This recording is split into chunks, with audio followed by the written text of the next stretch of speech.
Okay, so today we're doing something a little different. We're not just learning, we're taking an exam. And not just any exam. We're talking about a real master's level test given to grad students all about the future of finance. So how do you think you'd score? I mean, this thing covers everything from AI agents to tokenized real estate. But hey, don't worry, you're not actually going to be graded. The best part? We've got the official answer key. So we're going to walk through the 3 most important sections together. And if you can wrap your head around these, you'll have a crystal clear picture of exactly where finance is headed. All right, let's crack open that exam booklet. First up, Section 1. It's all about something called AI native finance. The big question it poses is, what really defines the current era of financial tech? And the answer? Well, it's all about this huge shift to what the pros are calling FinTech 3.5. Now, that term AI native, that's the key right there. We're not just talking about a bank tacking a chatbot onto its website. No. This is way bigger. This is about rebuilding the entire financial system with AI at its very core. It's about moving away from those old, rigid, if this, then that rules, and into a world where systems can actually reason, adapt, and make super complex decisions all on their own. Okay, so how does this new AI native system even think? Well, it all starts with a pretty fundamental realization. The most valuable financial data, it's not always where you'd expect, like in a spreadsheet. You know, this is just such a brilliant way of thinking about it. Because what this source material really hammers home is that the most critical information, the stuff that can actually help predict market shifts, it's often buried in plain text. We're talking news articles, earnings reports, even dense legal contracts.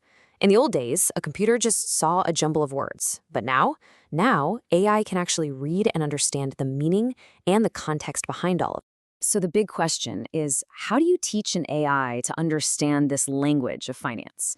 Well, there are basically 2 ways. First, there's fine-tuning. Think of this like sending the AI to grad school. It's this deep, often expensive process to give it brand new core knowledge. But here's the problem. In finance, things change in a blink.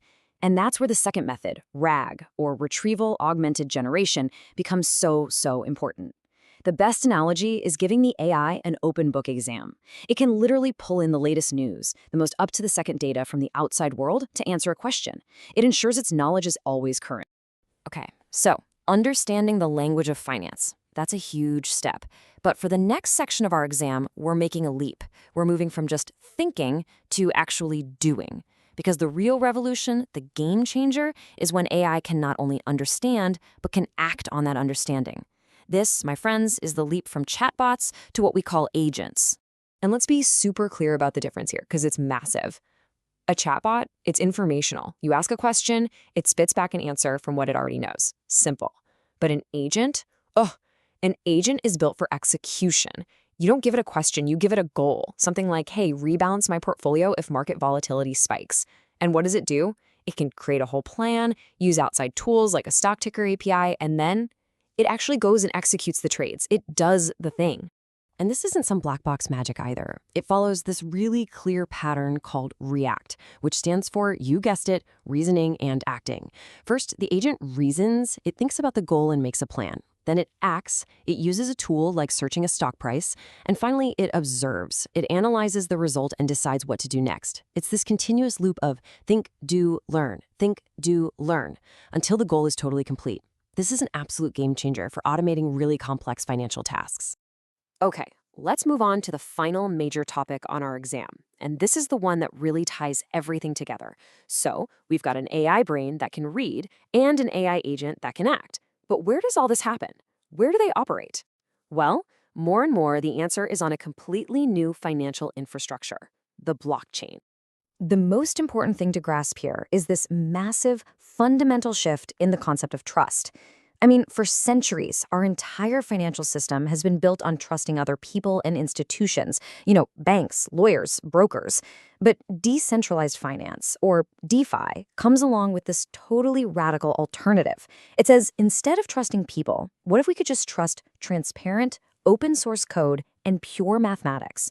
The rules of the game are literally baked into these self-executing smart contracts that just run on the blockchain, no middleman needed. And this is where that idea really comes to life. It's called tokenization. Basically, it takes assets that have always been a huge pain to buy and sell, Think about a giant commercial building or a government bond, and it converts them into digital tokens on a blockchain. And just like that, suddenly this illiquid, clunky asset can be traded 24/7, anywhere in the world, in tiny, tiny fractions. And look, don't just take my word for it. This isn't some niche crypto idea anymore. The CEO of BlackRock, literally the world's largest asset manager, is on record calling this the next generation for markets. I mean, when institutions of that size start getting involved, you know a massive fundamental change is happening. So there you have it. That's the whole exam, really. The 3 core pillars of FinTech 2025. An AI that understands language, agents that can actually do things, and assets that live on the blockchain. So, pencils down. Let's see if you were paying attention. First question for you. Is your bank smart enough to actually read the news, not just look at your transactions? I mean, does it understand the context behind the numbers? Does it get that a news report about a factory fire could seriously impact a stock you own? That's the power of an AI that knows finance is a language. All right, question 2. Your financial advisor, or whatever service you use, is it just a static, rule-based robo-advisor that follows a simple script? Or is it a dynamic agent that can actually pursue a complex goal on your behalf? Because the future isn't about following a script. It's all about intelligent execution. And the final pop quiz question. Take a look at your portfolio. Is it still full of assets that are locked up, hard to sell, and only tradable between 9 and 5? Or are you ready for a world where you can trade a tiny piece of a building at 3 a.m. on a Sunday? That's the promise of tokenization. So, how'd you do? Did you pass? Look, the lines between data, decision-making, and even what it means to own something are blurring faster than any of us realize. The exam might be over, but the real test is just getting started.